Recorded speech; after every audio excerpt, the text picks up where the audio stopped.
It's okay. I literally woke up with my hair like this. All right. So, good to go? All right. So, I am Felicia, and today we are going to debate in favor of legalizing euthanasia nationwide. To start off, I would like to mention earlier I read an article about a woman that wanted to undergo physician-assisted suicide, and she was denied. She argued, according to David Swanton, Welcome to Ethical Rights, that if she cannot give consent to her own death, then whose body is it? Whose life is it anyway?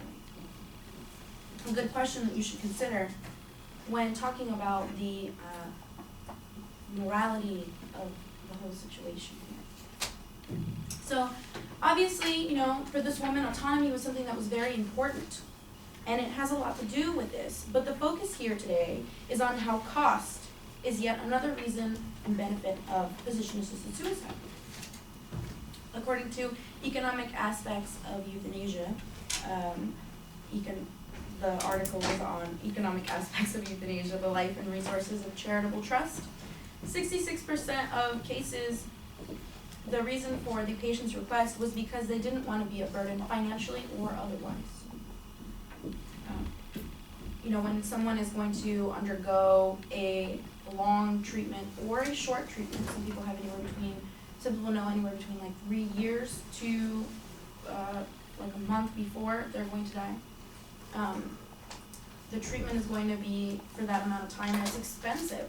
It's not a cheap thing to do, and some people think that they don't want to burden their family with the after medical costs that they would have to pay off because they still need to be paid.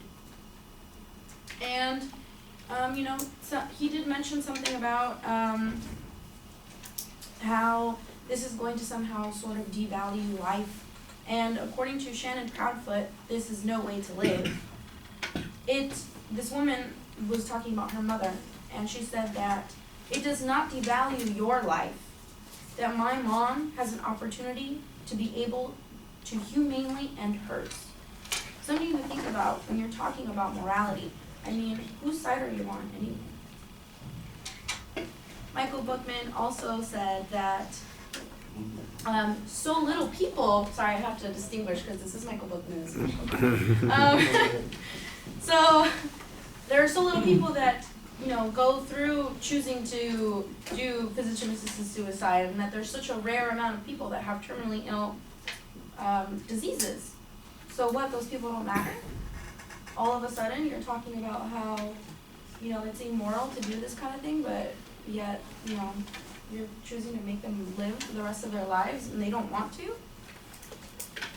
According to Shannon Proudfoot, this is no way to live.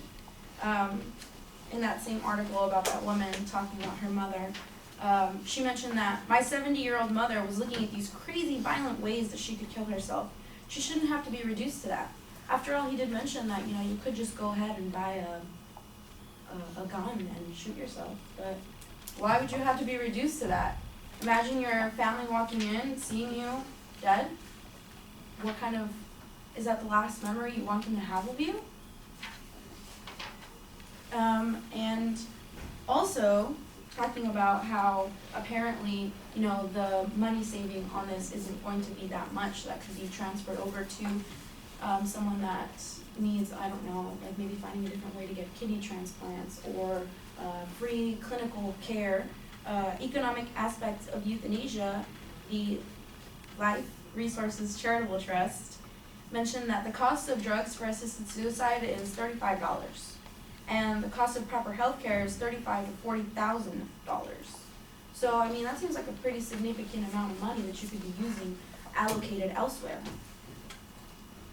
He also talked about privacy, but according to Susan Buchnick, Death with Dignity, it says here that the terminally ill are denied their legal rights to privacy, liberty, and personal autonomy. So I don't know what he was talking about when he mentioned something about privacy. Also, terminally ill patients know time in advance, and they want the option to have that availability. Maybe they don't want to take the pill that's going to kill them, but they want that option.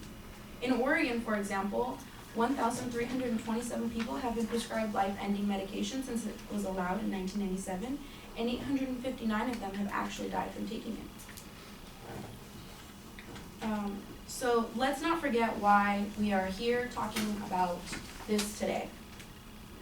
According to Joan Spetz, Economic and Legal Issues in End-of-Life Care, in an interview with Michael Ash and Stephen Aarons, Stephen said that the issue is whether we can get control of the way in which we spend money so it's respectful of the patients, their families, and their relationships with their doctors.